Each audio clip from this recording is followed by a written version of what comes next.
looking through the release that we've had ahead of this speech today, I mean, it reads to me like someone in an advisor somewhere said, what can we say, what can we come up with that might strike a chord, rather than it being a sort of real sensible piece of concern? Yeah, it does strike me as a bit, I mean, I've read the same release there. It's a bit of a kind of around the houses. There's lots of different things that Keir Starmer is picking up on. The main one about hoarding power, I don't think he's wrong, but I think it's a bit churlish to blame it entirely on Boris Johnson. This has been a problem in British politics for a very long time. You know, we're a very, very centralised country. We raise something like 90% of tax is raised centrally. It's much higher than in some other European countries. It's also much higher than it has been historically in the UK. So you go back 100 years, it was the opposite way around. You raised about 10, 15% tax from, Whitehall, and the rest was raised by local government. So it's true that that relationship has become completely skewed, but it's been the case for a while. As for his economic critique, I think that is quite a potent one when he talks about Labour in general talk about the Tories being a party of high taxes because they're a party of low growth. And, there's no denying the economy is growing very, very sluggishly. We're predicted to have 0% growth this year, with all the usual caveats about economic forecasting. I think, whether or not any of this really strikes a chord with voters, is another matter. I think Boris Johnson cancelling that trip to the Northern Research Group, it's definitely not, we always like to say, it's not a good look. At the same time, I think people would understand that, trips abroad take a bit of preparation. I think the Ukraine trip had been in the offing for a while. It just strikes me as a bit strange they didn't kind of tee up the fact that he might not be going to that meeting of Northern MPs a bit more in advance, because like I say, it doesn't look great for him being seen to kind of duck out of that meeting. Yes, it looks as though he let them down, even if it wasn't quite that way.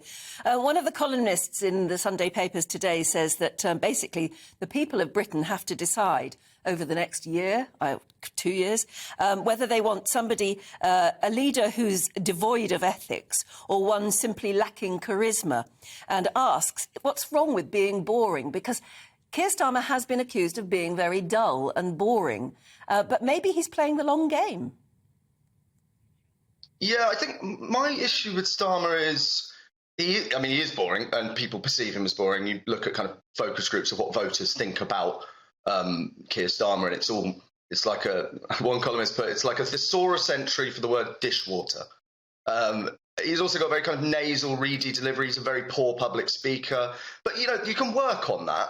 The issue for Starmer is that voters tend to make their minds up about politicians pretty early on in the kind of political life cycle, and I think most have decided that, like you say, he's pretty dull. But the bigger issue is also, I think people don't really know what he stands for. I mean, say whatever you say about Jeremy Corbyn, people knew what his politics were and where he came from. Keir Starmer seems to have that kind of Tony Blair-like thing of triangulating, of perhaps trying to please most of the people most of the time. But unlike Blair, you're not really sure what kind of politics he stands for, what he would do in power. I'm not suggesting he should have a really detailed policy breakdown.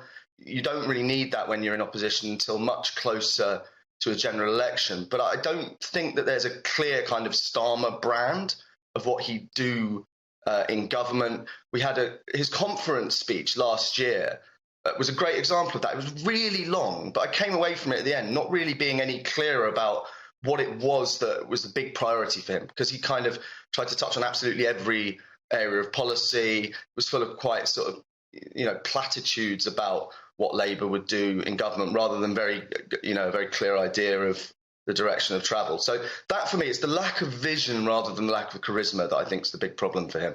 Mind you, are we getting some indication, if he's going to today accuse the government of being a government of high taxes, that would seem to indicate, doesn't it, at least an indication that he would have to be promising to bring down taxes should Labour come to power. Well, that's a bit of a break.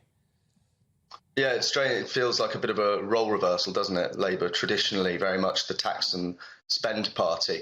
That's one of the kind of political difficulties for Labour, is that Boris Johnson has parked his tanks on their political lawn by having a government that, with the levelling up agenda especially, it's pretty much all about tax and spend. There are dozens of different funds that the government is using to kind of spray money out to various parts of local government that have to bid for it.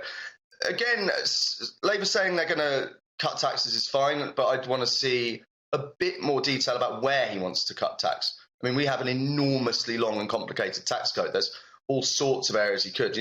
Is he going to cut income tax? Is he going to cut VAT? Or the one for me that I think is the elephant in the room of our tax system is council tax. We're still doing council tax based on the values of homes in 1991.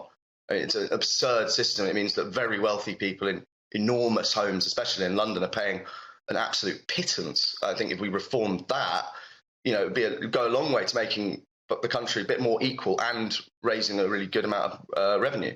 Welcome to the GB News YouTube channel. You can watch us live 24 hours a day, catch up on your favourite shows and join in the conversation in the comments below. Don't forget to subscribe and you'll never miss any of our exclusive content.